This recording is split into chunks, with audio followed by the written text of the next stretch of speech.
In this video, we're going to talk about how to find the domain of fractional function. Okay, so to start off, we have an example on the screen. Now I want you to understand something. Anytime you have a fraction, it is permitted that you can have, let's say, 2 over 3 or 4 over 5 or 0 over 10. But for every fraction, you cannot have 2 over 0 or 4 over 0. This is undefined. When you have 0 as the denominator, it is undefined.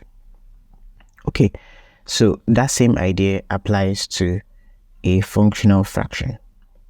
So to a functional fraction. Okay, so what you want to do in a functional fraction is find the domain. The domain is just simply every value you can put for this function that would make this function still remain valid. Okay, so the aim here is to make sure that your denominator is not equal to 0. So what we are going to be solving is from the denominator. So we know that x plus 5 for this function should not be equal to 0. So from here we can simply just say x moving 5 over to the other side should not be equal to 5 minus 5. So the answer to to the domain of this function can be written as we can write it in two ways. For the first way, we can just say x and write this and then say x is a member of a real number and then x is not equal to minus 5. So for this first method, you just need to have this part memorized, but this remaining part should be your answer from your question. So for the second method, we could just write negative infinity, our domain here. Our domain is equal to, our domain is equal to negative infinity on up to 5 minus 5 close parenthesis. This close parenthesis simply means that minus 5 is the inclusive union of minus 5 open parenthesis minus 5 comma positive infinity. So these are kind of like the two ways that you can write the answer to functions, domain of functions. So let's pick another example quickly. So for our second example, you can simply pause the video and try to solve this one yourself. Okay, so like we did before, our aim is to make sure that our denominator is not equal to 0. So we know that x squared minus 6x should not be equal to 0. Now this means that you can factorize x out of this equation here. So we have x open bracket x minus 6 should not be equal to 0. And then we know that x should not be equal to 0, or x minus 6 should not be equal to 0. So this simply is saying that x should not be equal to 0 or x should not be equal to 6.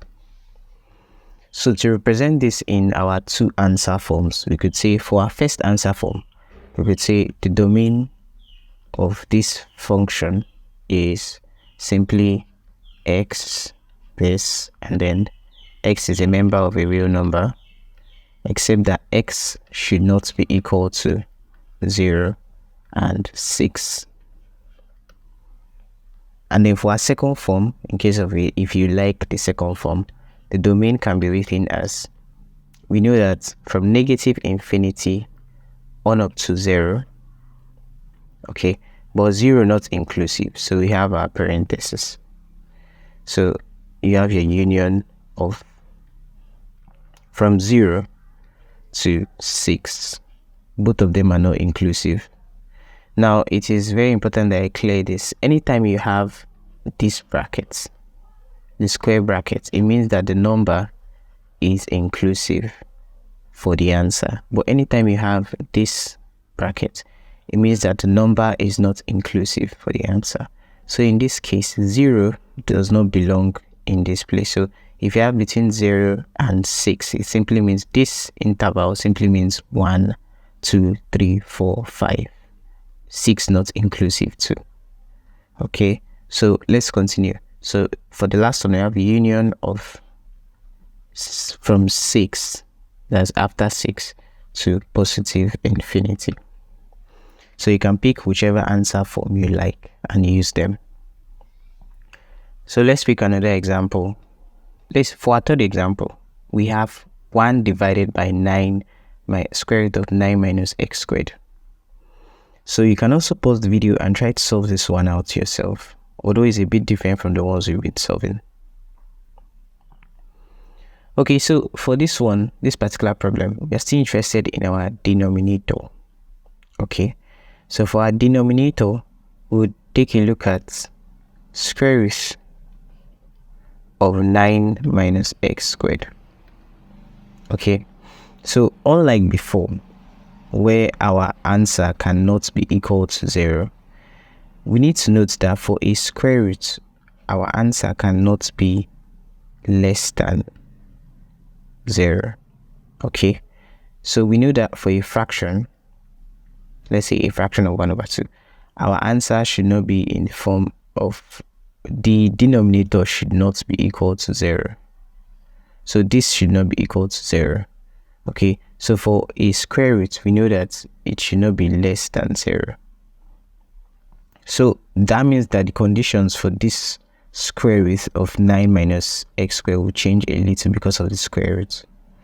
So because of the square root, we must make sure that this thing in itself must be greater than 0.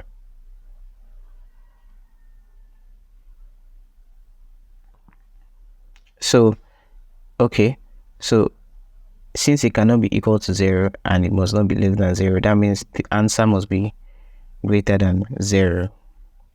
So from here on, we can square both sides. So we know that 9 minus x squared square, and then squaring both sides, 0 squared. So this square cancels out the square root. We have 9 minus x squared greater than 0. So from here now, we can take, this can be factorized. Okay, so this can be factorized into the form of 3 minus x, then 3 plus x is greater than 0. And then from here, we can pick each of them, each of the brackets and the inequality. So this would be x minus and greater than 0, or we could have 3 plus x greater than 0. So from here, negative can go to the other side. So we have, let's come here and solve it. So we know that we have 3 minus x greater than 0, or 3 plus x greater than 0.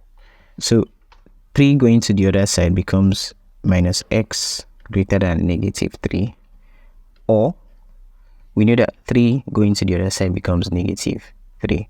So we have x greater than negative 3. And then from here on, we can divide both sides by negative 1, negative 1. Negative 1 cancels out negative here. So we have x. Negative changes this sign here. So this is less than. Negative 3 divided by negative 1 is 3, or x is greater than minus 3. So our answer can be written as, for the second form, the domain can be written as, say, we knew that x has to be less than 3 and it has to be greater than negative 3.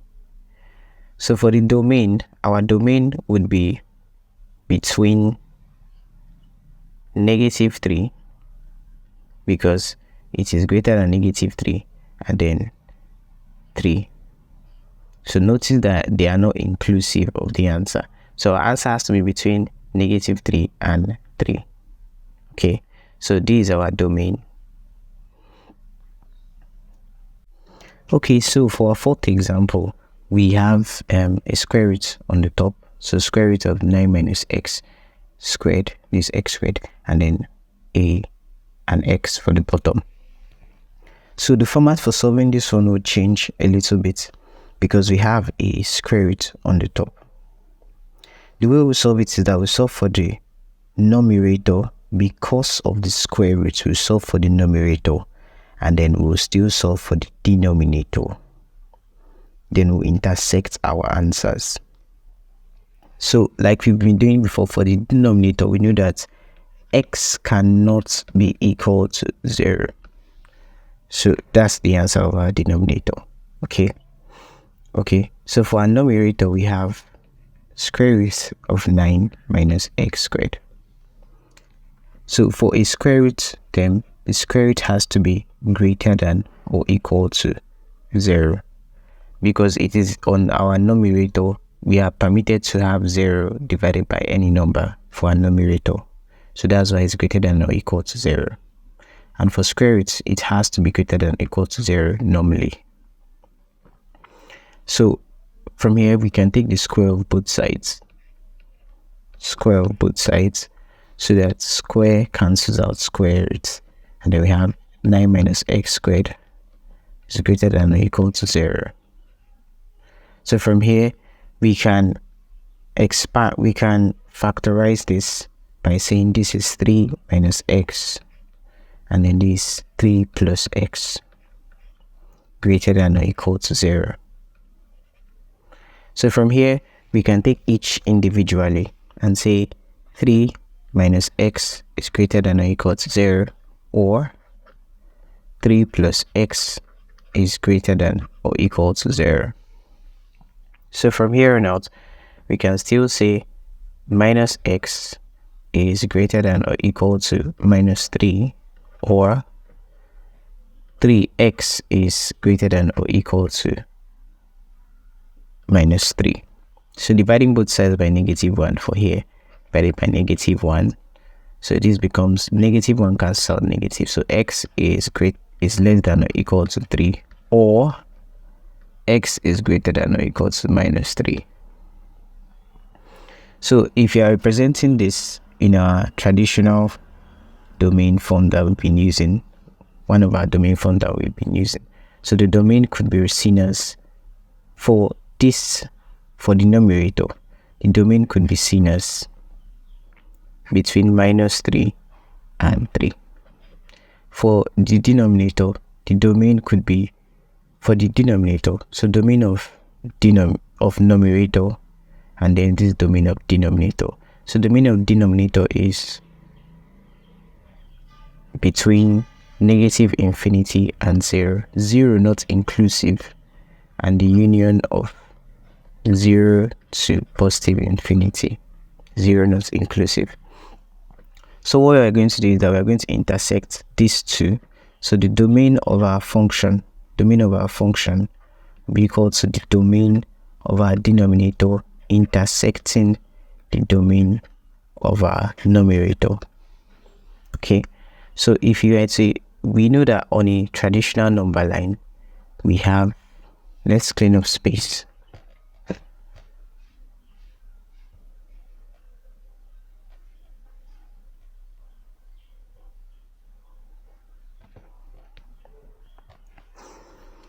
So for a traditional number line, we have numbers from -3, -2, like that, on up to 3. So let's say this 0, this 1, this 2, like that, and then we have 3, this -1.